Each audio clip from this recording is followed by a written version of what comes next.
started studying how the European cooperative worked. He wrote to cooperatives in Europe, in England, in France, Italy, Belgium, Germany, just to understand how it worked. That was in 1897, just so you know. This is where it was founded, in Lévis. And this is the Desjardins house. This is where the credit union was run for the first 6 years. So they were, it was really small means. They were doing it for free. And people came directly, knocked at their door, and came in to make a deposit or a withdrawal for the first 6 years. Back then, the Caisse Populaire was described as a savings and credit cooperative. Now we say it's a financial service cooperative because we can get access to all the different services in the Caisse Desjardins. So it was really, really simple. Alphonse Desjardins said that he wanted to base the popular credit on the popular savings. And the federal government has the power for banking, which the provincial government don't. So it made sense for him that the federal government passed a law on these co-ops. That was in 1906, and for the next 10 years, Alphonse Desjardins went all over the province of Quebec to create new Caisses Populaires. He also had invitations from other provinces. He went to Ontario, which is our neighbor, and created Caisse Populaire there. He also went to the United States to create the first cooperative in the United States. So he founded 136 caisses in Quebec, 18 in Ontario, and 9 in the United States. There were credit unions that were shut down while he was alive. About 45 credit unions were shut down when he was alive, so he saw some of them closed.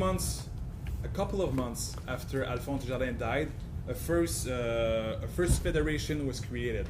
Cooperative organizations, their members were the credit unions, and its role was to provide oversight through regular inspection, promote cooperation, and the founding of new credit unions. That was the role of Alphonse Desjardins.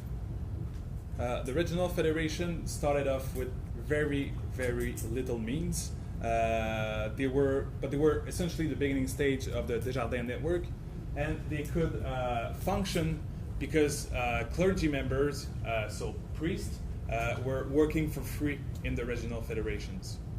What happened is regional federation were asking Quebec government for subsidies to ensure the inspection was granted on the condition that the regional federation adopted centralized, representational, and responsible management with whom the government could reach agreement. So this is why they created the federal, provincial federation of the Desjardins group after after Alphonse Desjardins, sorry, of Desjardins group that were inaugurated in 1950.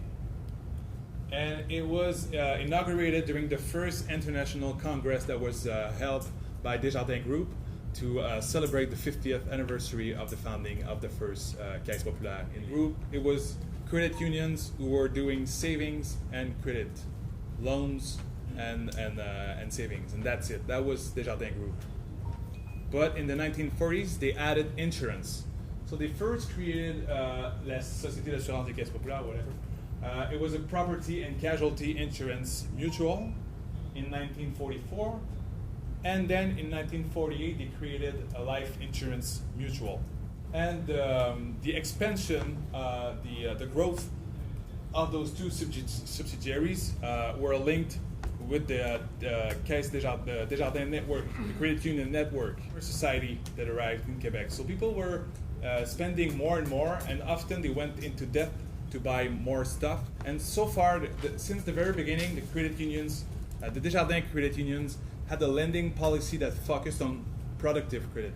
That means to buy a house for your business, not consumer credit. It was productive credit that the Caisse would do. And the school Caisse goes back to Alphonse Desjardins himself. The first school Caisse was created by Alphonse Desjardins in 1907.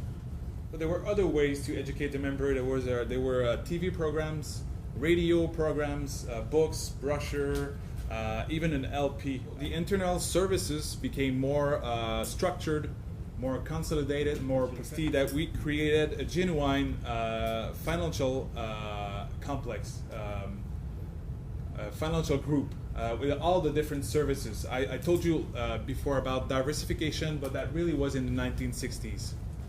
It was a young girl giving a tip, giving a device, a mnemonic device to remember all the names of Desjardins Group components.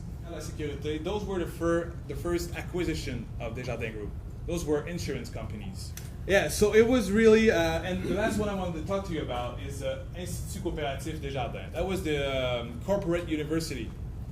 So it was created in 1963, so people could get there a few days, learn how the new system, the new account system worked, and stuff like that. So I'll say a few words about each, and I'll start with innovation. What was really important at that time is the technological innovations. Computers made their way in the office. So if I was a member of the credit union in Lévis, I couldn't come to a credit union in Montreal and do a withdrawal or a deposit. I couldn't do that. Relationship with Desjardins was different from with Intercaisse. Then internet appeared in the middle of the 1990s. Desjardins Group launched its website in September 1996. Credit unions of their relation with the member. There were also changes in the structures. I told you we had a 3 levels structures, and we went from 3 to 2. We merged the regional unions with the provincial federation to create one federation for all the caisses in Quebec. And the insurance company of Desjardins made some acquisition outside, so you got the name here, to offer the insurance services to into other provinces. Desjardins Group may seem like a small business in the banking industry in Canada with $250 billion of assets. This is our Développement International Desjardins is our presence elsewhere in the world. The name you can translate by Desjardins International Development. We also have a bank in the United States for Canadians that go to Florida during the winter. This is something older Canadians do. Governance, we kept the 3 level, so local, regional, and provincial. So this is the democratic structure, and this is just again just to give you an idea of how Desjardins Group is organized. There's there's the co-op sector, what we call the co-op sector, and the cooperative sector. So here, this is all the cooperative with the credit unions, the federation, the central credit unions, and this is the corporate sector with the insurance company. Also, we have assets management, Zach Bank. So this is our 2, I'd say, 2 sector in the Desjardins Group. And this is also just to show the role of the federation. So the federation really coordinates the activity of Desjardins Group. And on this part, I'll go faster. It's the products we offer. So we have 4 sectors: personal service businesses, life insurance, and wealth management, and P&C insurance.